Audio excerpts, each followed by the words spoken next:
enfants et bienvenue pour cette nouvelle pause caté. Alors je vous invite à vous mettre debout et à commencer ce partage au nom du Père et du Fils et du Saint-Esprit. Amen. Je t'invite à chanter avec moi. J'ai décidé de suivre Jésus. J'ai décidé de suivre Jésus. J'ai décidé de suivre Jésus. Sans reculer, sans reculer. La croix devant moi, le monde derrière moi. La croix devant moi, le monde derrière moi.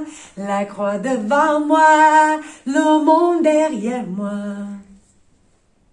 Sans reculer, sans reculer. Et oui, Seigneur Jésus, donne-nous cette joie, cette capacité, ce courage de persévérer jusqu'au bout en t'aimant et en aimant les autres.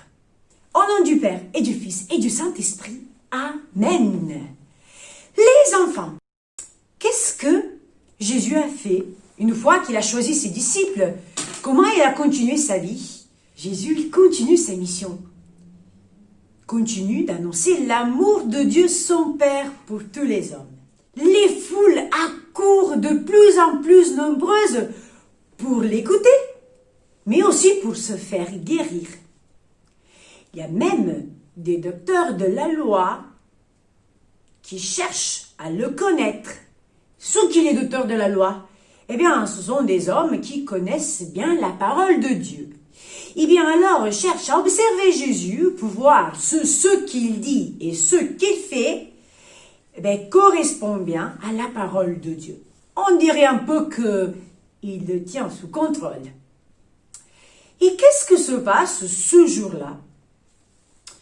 Eh bien, on n'a que se mettre à l'écoute de l'évangile de Saint Luc au chapitre 5. Je vous dis déjà que Jésus a enseigné ce jour-là dans une maison.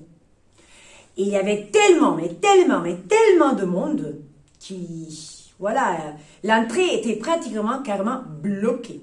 Et alors, tadam, je prends l'évangile. Un jour que Jésus enseignait, arrivent des gens portant sur une civière un homme qui était paralysé. Ils cherchaient à le faire entrer pour le placer devant Jésus. Mais ne voyant pas comment faire à cause de la foule, ils montèrent sur le toit et en écartant les tuiles, ils le firent descendre avec sa civière en plein milieu devant Jésus. Voyant leur foi, il dit: « Tes péchés te sont pardonnés. » Les scribes et les pharisiens se mirent à penser: quel est cet homme qui dit des blasphèmes? Qui donc peut pardonner les péchés sinon Dieu seul? Mais Jésus, saisissant leur raisonnement, leur répondit: pourquoi tenir ces raisonnements? Qu'est-ce qu'il est le plus facile, de dire tes péchés te sont pardonnés, ou bien de dire lève-toi et marche? Eh bien, pour que vous sachiez que le Fils de l'homme a sur la terre le pouvoir de pardonner les péchés, je te l'ordonne, dit-il au paralysé. Lève-toi, prends ta civière et retourne chez toi. À l'instant même, celui-ci se leva devant eux, il prit ce qui lui servait de lit et s'en alla chez lui en rendant gloire à Dieu. Tous furent saisis de stupeur et ils rendaient gloire à Dieu. Remplis de crainte, ils disaient: aujourd'hui, nous avons vu des choses extraordinaires. Acclamons la parole de Dieu. Louange à toi, Seigneur Jésus.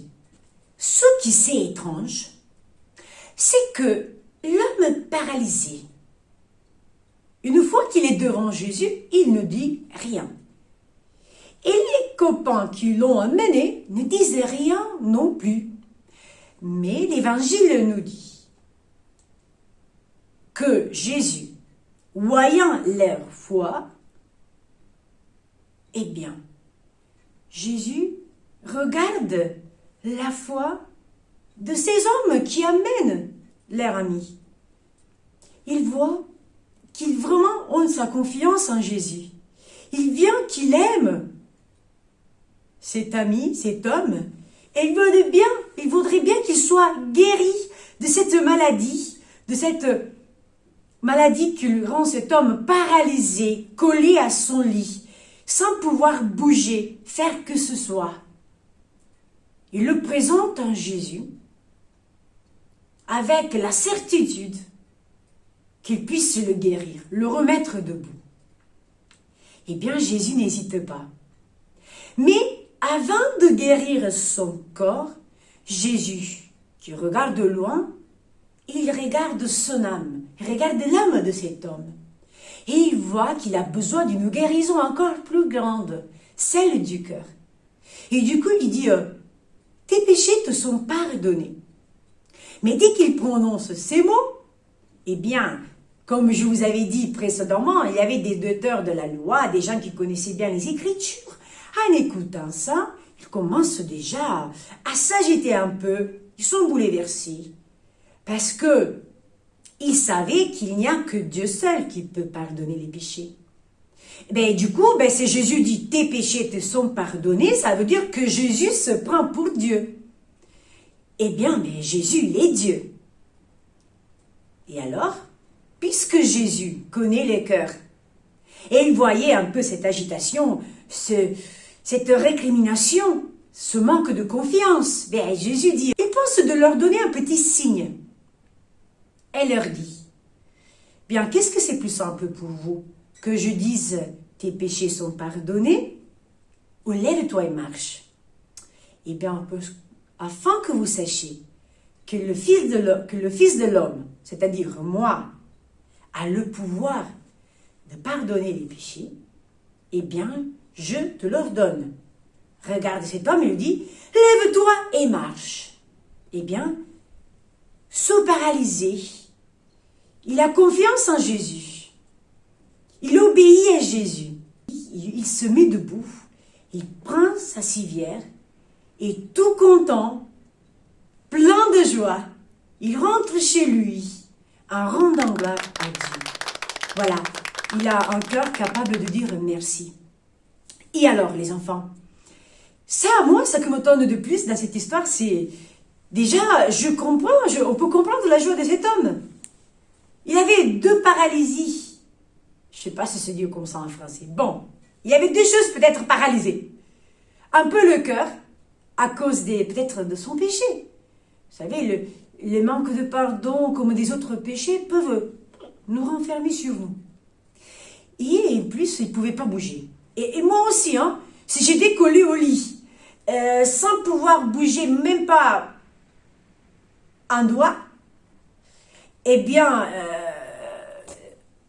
si quelqu'un peut bien me délivrer de ce mal, mais moi aussi, je crois que je sortirai en criant et en sautant de tous les côtés.